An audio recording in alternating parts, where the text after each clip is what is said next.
sir and everyone. My name is Vivian Vanessa. I'm a student from Management International class with student number B1024201004. I'm a student from Universitas Tanjung Pura. So in this video, I'm in a good condition and I hope so for all of you guys too. And in this video, I would like to explain material from chapter 2 related to the questions that sir has given to us about strategic HR management and planning. Okay, first of all, I would like to talk about the first video. The topic is about strategic planning process. Okay, how I find this topic, it is because it is related to the chapter that I will learn about the strategic planning process, since this video is clear and easy to be understood by me. This video teach me about in-aligned strategy development that are aligned with leadership team, with vision and strategy, and with the whole organization. In making strategic planning process, we can start with external analysis, or we know as SWOT analysis and pestle analysis. The internal one is like stakeholder and management team inputs. The overview about strategic planning process is we have vision, where we are going, and mission to be accomplished. We also have goals and objectives along the way to help us to pursue or reach our company mission. And we also have strategies about how we can reach the goals and tactics to make our strategy work better. Then move to the second video. The topic is about overview about human capital management. Okay, I find this topic because it gives me clear overview about the human capital management, which is needed to be understood well, and is so important for this lecture. This video teach me about human capital management, has some models, namely recruitment, core HR, performance management, compensation management, time and leave management, benefit, and also payroll. Okay, I will explain them one by one. Recruitment is a process of finding and requires skilled human labor for our organization. The second one is core HR. It is the essential bulk of information and process that pertain to the employee in any organization. And the third one is performance management, which is a process of managing and monitoring the employee's performance. Next, we have compensation management, which involve annual compensation budget across department, awarding employee the salary based on their appraisal rating every year. Then there is benefits, which is used for administrator, benefit plans that a company offers to its employee. And the last one is payroll. It is a model that calculates the wages and salaries of organizations' workforce and generate various documents for analysis and reporting purpose. Okay, we move to the HR headline that titled Strategic Utilization of Talent Benefits Healthcare Organization. And what can I get from the reading of this headline? The title Strategic Utilization of Talent Benefits Healthcare Organization is with a good strategy and the effective utilization of human resources in an organization will lead a company to find a way out and survive from the problem that they were facing. So as a manager, we have to be smart in analyzing and identifying what problem is our company is facing right now, and we have to find a strategy to overcome it. As what we have read from the headline that Lee Memorial's manager have done is that all employees are involved in saving their organization from the national economic crisis, and the strategy is successfully done. Even in total, Lee Memorial Health System reduced costs by 45 million and increased revenue up to 25 million. And their major success was that Lee Memorial could save up to 200 positions that had been slated for the layoff. And you may ask what actually they have done. What they have done is Six Sigma project identified areas for cost reduction, improve patient flow, save the capital from 5 million, and also they modifying the employee paid time of a renowned SPTE program to be consistent with other local employees and save around 4 million. Okay, the next one I will explain about what is strategic planning and also the example of it. Okay, strategic planning is a process of defining an organizational strategy or direction in making decisions on allocating the resources of our organization, whether from the capital or from the people, to pursue our strategy indeed. The example here I take is when the sources of our production price is go so high and unfortunately, the demand for our products keep decreasing, so we have to make a strategic plan how to overcome it. We can improve our marketing and find what is our customer wants right now.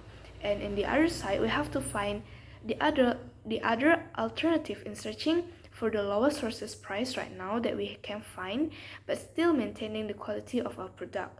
If the price is not reasonable anymore, we can increase the price of our product and do marketing tactic such as every buy 3 items, a customer will receive the beautiful plate. Okay, then we move to the strategic planning process. It is start from first acknowledge organizational mission. So organization mission is made by the founder of company and create general direction for the company. The second one, we can do SWOT analysis of strength, weakness, opportunities, and also threats. It is used to consider both internal and also external conditions of our organization. The third one is establish goals and objectives that we are going to reach, and then to see it's clear, because without goals and strategic plan no need to be made. And the next one, we have to formulate organizational strategy and also formulate supporting functional strategies, because environment is changing along the time, so we have to make the supporting functional strategies. And the next one, after we already formulate both of them, we can implement the strategy that we have made. And after we implement our strategy, of course, we need to evaluate and reassess the strategy that already implemented to know whether the strategy is successfully implemented or still need to be fixed. Okay, next I will talk about the difference between traditional human resource and strategic human resources. Okay, I will talk from their focus. First of all, we will see from their organizational view. So in traditional HR, their view is about micro and narrow scale application.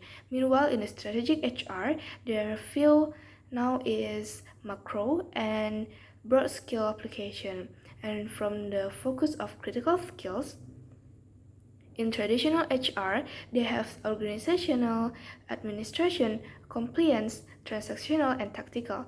Meanwhile, in strategic HR, their critical skills are strategic, planning, diagnostic, analytical or metrics, and also consultative. The third focus that we can see is a view of employees. And in traditional HR, they are more headcount, cost-based, and also exploitable resource, unfortunately. But in the strategic HR, the view of employees is more about contributors as their asset base and also critical resource. And the fourth view, is about planning outlook. In traditional HR, their planning outlook is more like short term, they are low risk, and traditional. Traditional here is meant you utilize tried and true to approaches. Meanwhile, in strategic HR, their planning outlook is more long term. They have high risk and it's not traditional anymore, but it's more about experimental. So they try novel approaches. The next view is HR system and practices. In traditional HR, the practices is routine, so it's traditional, still traditional. They are reactive and respond to stated needs. Meanwhile, in strategic HR, they are adaptive and innovative to every environment changes. They're also anticipatory and proactive. because they know that the environment is not static but it's more like dynamic, and they also recognizes unstated needs. And the last one is educational and training. In traditional HR, there are traditional HRM generalist and specialist, and other traditional specialties. Meanwhile, in strategic HR, their educational and training is more about business acumen, comprehensive HRM body of knowledge, and organizational development. Okay, before I have already mentioned a bit about SWOT analysis, and now I will explain more about this analysis. Okay, SWOT analysis. SWOT is strength, weakness, opportunities, and threats. So, SWOT analysis is a typical starting point because it allows managers to consider both internal and also external conditions of their organization. The strength and weakness of organization represent factors within the organization that either create or destroy value. Meanwhile, opportunity and threat is the external factors, which also be the key in creating the successful business. Okay, I will define them one by one. In strength first. In strength, we have intellectual capital, loyal committed employees, innovative and adaptive employees, and also high performance practices.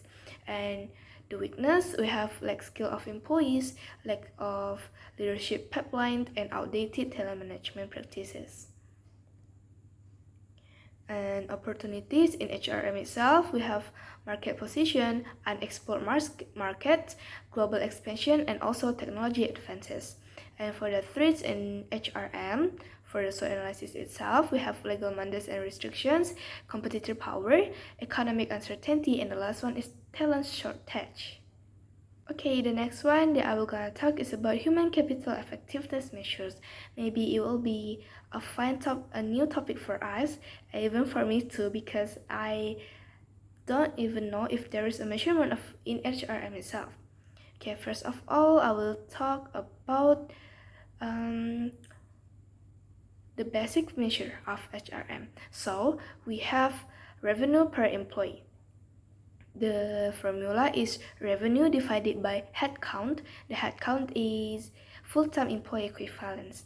It is a measure of employee productivity and shows the sales revenue generated by each full-time employee.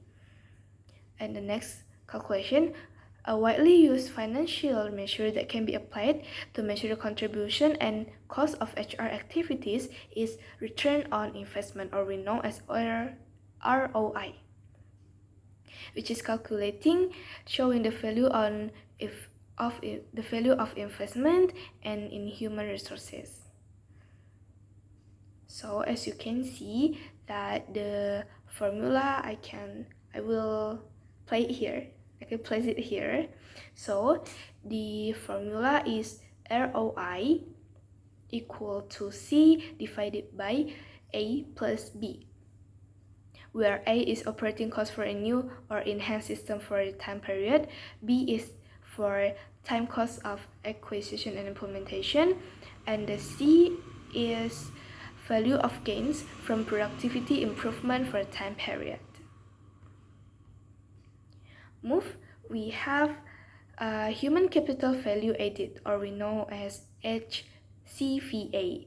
It is an adjusted operating profitability figure which shows the operating profit per full-time employee, and I will show you the formula here. So the formula is revenue minus operating expense minus compensation plus benefit cost, and all of them divided by full-time headcount. And the third one, we have human capital return on investment, or HCROI, directly shows the amount of profit derived from investment in labor and the leverage on labor costs. And here is the formula, guys. The formula is revenue minus operating expense minus compensation plus benefit cost divided by compensation and benefit cost. Okay, the last one, there is human economic value added or HEVA, shows the wealth created per employee. It shows how much valuable the organization has become due to the investment in human capital. Here is the formula. The formula is net profit after taxes minus cost of capital and divided by full-time headcount. Okay, I will talk more about human capital value added, even though I have mentioned it before, but here I will explain more about it. Okay, human capital value added or HCVA is an adjusted operating profitability figure calculated by subtracting all operating expenses except for labor expenses from revenue and dividing by the total of full-time headcount. It shows the operating profit per full-time employee. Because labor is required to generate revenues, employment costs are added back into the operating expense. And if you guys miss the formula of HCVA, then I will show you guys again. Here is the formula for the HCVA. The formula is revenue minus operating expense minus compensation plus benefit cost and divided by full-time headcount. Okay, we will move to the next topic. Is about technology has changed jobs in an organization where I have worked for. But since I haven't worked yet, so I cannot explain about how technology changed jobs in an organization where I have worked for. But the example that I can take is my university organization, that I am in the HRD division, and we use Google Meet for every meeting and Microsoft Office for every data that to make our time more efficient. And the next one is how HR responses toward the technology that changes jobs these days. Okay, in HR itself, they respond to technology. There is electronic human resource management system. If you know that EHRM is the planning, implementation, and application of information technology to perform HR activities. Sometimes called virtual HRM or business to employee system, or we know that B2E. Using technology to support HR activities increases the efficiency of administrative HR function, and also it could reduces the cost of organization that needed for performing the HR activities. Okay, let's move to the next discussion. My explanation is here. I will put myself as a manager in US-based company that are looking for global opportunity in China. First, we have to know the HR competencies that are critical for global companies. The first one is leadership and navigation. Second one, ethical practice. The third one, business acumen. The fourth one is relationship management. The fifth one is consultation. The sixth one, we have critical evaluation, global and cultural effectiveness, communication, and also HR expertise. Global and cultural effectiveness is the one that I will highlight here, because I think this aspect will be important, because we have to have basic knowledge about Chinese people behavior and also their culture, because we are a company that from US and we want to looking for the opportunity in China, so we really have to understand about their culture and their behavior. Okay, my goal or my objective is I want to successfully expand the market of our product to enter the Chinese market. The strategy, okay, here my example product is chips. So when I will ask the production team to make new flavor for Chinese people and will only sold in Chinese only to make it look so authentic and special. I also need the marketing team to do as best as they could in promoting the new product. So here the chips flavor example that will only sold in China and for China people only is like the chips flavor of Peking duck, Kung Pao chicken, and spring rolls. Okay, move to the next one is I will talk about process to use for identifying the components of the HR strategic planning process. Okay, the first one or the first process is we have assessed current HR capacity. So before we making any move to hire new employees for our organization, it is important for us to understand the talent that we already have in our disposal, and we have to develop a skill inventory for each of our current employees. The second one is forecasting the HR requirements. So once we have a full inventory of these resources that we have already had in our disposal, it is our time to begin forecasting our future needs. It is important to assess both of our company demand for qualified employees and the supply of those employees either within the organization or outside of our organization.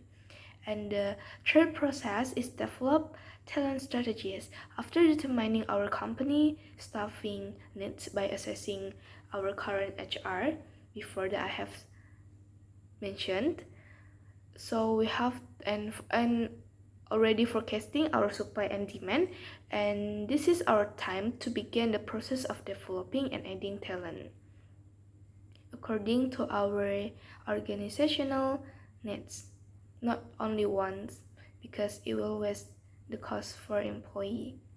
And and the last one is review and evaluate. Evaluating whether the plan has helped the company to achieve its goals in factors like production, profit, employee retention, and employee satisfaction. If everything is running well and running smoothly, we can continue our plan. But if there is a problem along the way, we can change up the plan with different aspects to better suit our company needs. Okay, let's move to the next discussion. Is about other company strategic objective that must be HR strategic plan and integrate and support. So here we have to know that other company strategic objective that the HR strategic plan must integrate and support is include having the right people in the right place, the right mix of skills, employees that display proper attitudes and behavior, and employees that are developed in the right way. Human resource strategic plan must be adapted to the company objective. Why? This is intended to minimize any gaps so that the objectives are met with reality and at the same time facilitate the effectiveness of the company to be achieved. Human resource planning should be integrated also with the company's short-term and long-term planning objective indeed. Why? This is because it's necessary so that the company can continue to survive and be able to develop in accordance with the demands of very fast and dynamic changes, because you know that environment can change every time. It is so dynamic, it's not static at all. So every plan that the HR team has made, they also have to give alternative plan if the main plan can't be implemented well. Okay, finally we arrive on the case that titled Pioneers in HR Analytics. So here we have some questions. Let's begin with the first one. Okay, questions number one for the case is, what are some reasons that more organizations do not implement HR analytics, and how would you make the case for adopting HR analytics? Okay, my answer is the power of HR metrics and analytics is an untapped resource for many organizations. Human Resource Management System, or HRIS, are commonly used to capture and store gigabytes of data about employees, but few organizations have mined their data to improve human capital decisions. Most business leaders and HR executives do not make people decisions with the same level of rigor and rationale as they do other business decisions. They are more about relying on intuition and gut feelings. This propagates the myth that the impact of human resource on organization is either not measurable or not significant. And the case that I have made is if I were a manager for a company and the company was having high employee turnover, especially for example, the attack is the blue-collar worker, I will carefully analyze the turnover data, shattered previous belief about which employees were most likely to quit and what's the reason why they quit from their job. And I think this discovery led to implementation of training and coaching programs for supervisory employee for the next time. Finally, we arrive at the last question of the case. Okay, so for the case only, I use the questions. I do mention the questions. Why? Because the purpose to make it clearer. So the last question is, how can HR professionals develop the needed skills to analyze and interpret metrics, and what resources could an HR professional consult to begin building expertise in this area? My answer is, HR professionals can also develop the needed skills to analyze and interpret metrics by gaining skills not regularly associated with HR. They should learn how to tie the results of data gathering to the organizational goal and how the results will help organization overall. So they should attend training on how to form the hypothesis and then design a way to research that kind of hypothesis. They should also educate themselves independently in how to analyze the statistical data, and then once they have to properly present the findings. All of the skills are linked to education and having an open mind at how process work. And for the first one, we have two questions for the last part here. The second one is about what resources could an HR professional consult to begin building expertise in this area. So, what resources in HR they can use in this area are to be truly effective in driving and supporting the institution's work first. HR must constantly assess the organizational need and challenges. The first step is to conduct a diagnostic of the institution expectation and its HR needs, followed by an honest assessment of how well the HR function meets these expectations. This analysis must be performed before any changes can be made. Structure, staffing, system, metrics should be then developed to support the direction established for HR. So, in the conclusion, for all my explanation and also answer for this chapter 2 is strategic planning is very important for the organization, also for me indeed, because now I know this how is the steps in making strategic planning. I know about some analysis used in making plans, such as the SWOT analysis that we have already talked before in detail. I'll also know why HR should be involved in the development and implementation of strategic decisions throughout the organizations. I also know about the HR effectiveness measurement that I don't know anything about it at all at first, but now I know. So I think this chapter 2 really give me a lot of new knowledge about the strategic planning process in HRM itself. So this all serve, and my friend, thank you very much for your attention.